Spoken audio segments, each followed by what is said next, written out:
12 मई को बोध गया के लिए, बोध गया की धरती पर यानी बिहार में लाखों की संख्या में यानी 12 लाख लोगों का अनुमान है वहां पर इकट्ठा होंगे और उस बोध गया यानी बोधि टेम्पल को मुक्त कराने में वहां पर तमाम राज्यों से लोग इकट्ठा होंगे।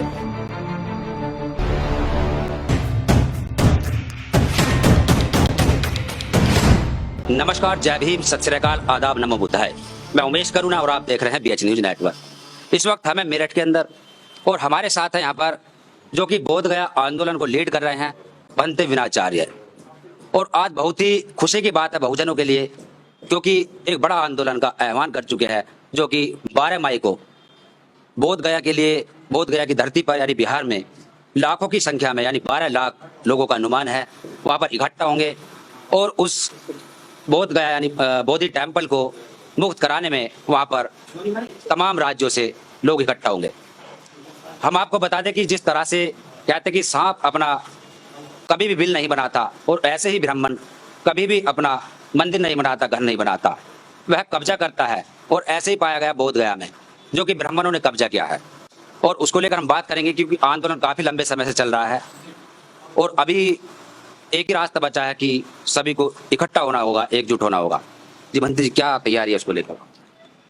देखो, तैयारी, ये आंदोलन ऐसे तो बहुत लंबे समय से चल रहा है जी, पर अभी इसकी शुरुआत 12 फरवरी को की गई। तो 12 फरवरी से ये आंदोलन देश के सामने आया जी, और देश को, लोगों को फिर से 30 साल के बाद, जो आंदोलन 30 साल पहले चला और 30 साल पहले उस आंदोलन को सरकार ने दमन करके रोक दिया, ये आंदोलन फिर 30 साल के बाद खड़ा हुआ। और आंदोलन ये 30 साल बाद खड़ा हुआ, ये 135 साल पुरानी लड़ाई को लड़ रहा है जी। 135 साल पुरानी लड़ाई को लड़ रहा है। तो हमने पहली चरण में सरकार को ज्ञापन देके शांतिपूर्ण तरीके से अपनी बात को पहुंचाया और ये कहा कि बौद्धों के साथ 76 सालों से अन्याय हो रहा है जी। बौद्धों की आस्था के साथ, उनकी धार्मिक मान्यताओं के साथ लगातार 76 सालों से खिलवाड़ किया जा रहा है। और लोकतांत्रिक देश में, संवैधानिक देश में ये होना अपराध है, अन्याय है और इसका पहला सवाल का जवाब सरकार के पास है जी। तो उस बात को नहीं सुना गया। दूसरा तरीका, हमने धरने पे बैठ के शांतिपूर्ण तरीके से, अब तक जो 63 दिन हो गए वो धरना चल रहा शांतिपूर्ण तरीके से। तीसरा तरीका 14 अप्रैल बाबा साहब डॉक्टर अम्बेडकर जी की जयंती से। बाबा साहब अम्बेडकर जी ने हमें, हमारे जीवन को एक परिवर्तन दिया, हमें एक ताकत दी, एक वजूद दिया और उस वजूद के बल पर हमने ये निर्णय लिया कि तीसरी बार और शांतिपूर्ण तरीके से एक और जन यात्राएं निकालते, जागरूकता यात्राएं निकालते और देश भर में ये अपील करते कि लोग 12 तारीख को 12 लाख बौद्ध बोध गया पहुंचे। ये 3 प्रयास शांतिपूर्ण तरीके के। पहला प्रयास ज्ञापन, वो शांतिपूर्ण तरीके से। दूसरा प्रयास धरना देके, वो शांतिपूर्ण तरीके से। तीसरा प्रयास यात्राएं, मार्च निकाल के शांतिपूर्ण तरीके से।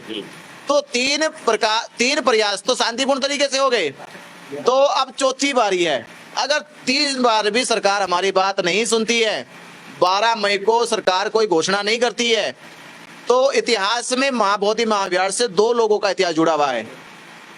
एक तथागत बुद्ध का, तथागत बुद्ध को उस स्थल पर ज्ञान प्राप्त हुआ, संबोधि प्राप्त हुई और सम्राट अशोक 49 दिन उसी स्थल पे ध्यान साधना करते हैं और 50वें दिन ये संकल्प लेते हुए कि ये भूमि इतनी पवित्र भूमि है, मैं इस भूमि को मैं दर्शन करने आया हूँ, मैं आज इसकी नींव रख के जाऊंगा, दुनिया इस पे दर्शन करने आएगी।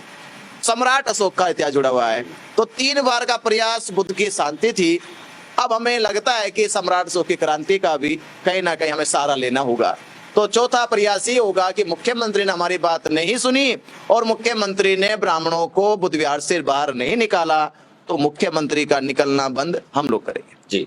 हमारा ये आंदोलन है। तो आज दूसरा दिन है पद यात्रा का। कल 14 अप्रैल से स्टार्ट किया था, आज आप मेरठ की धरती पर है। तो जो रूट बाई रूट, मतलब जो उत्तर प्रदेश में आप पूरी तरह से तैयारी कर चुके हैं? हाँ, उत्तर प्रदेश के मेरठ है, मुजफ्फरनगर, बिजनौर, अमरोहा, मुरादाबाद, रामपुर, बरेली, बदायूं, एटा, कासगंज, अलीगढ़, मथुरा, आगरा, फिरोजाबाद, उसके बाद कन्नौज है, उन्नाव है, हरदोई है, अब सीतापुर है, लखनऊ है, बाराबंकी, अयोध्या, सुल्तानपुर, अम्बेडकर नगर, आजमगढ़, बलिया, मऊ, बक्सर, आरा, पटना, फिर बोध गया। जी जी।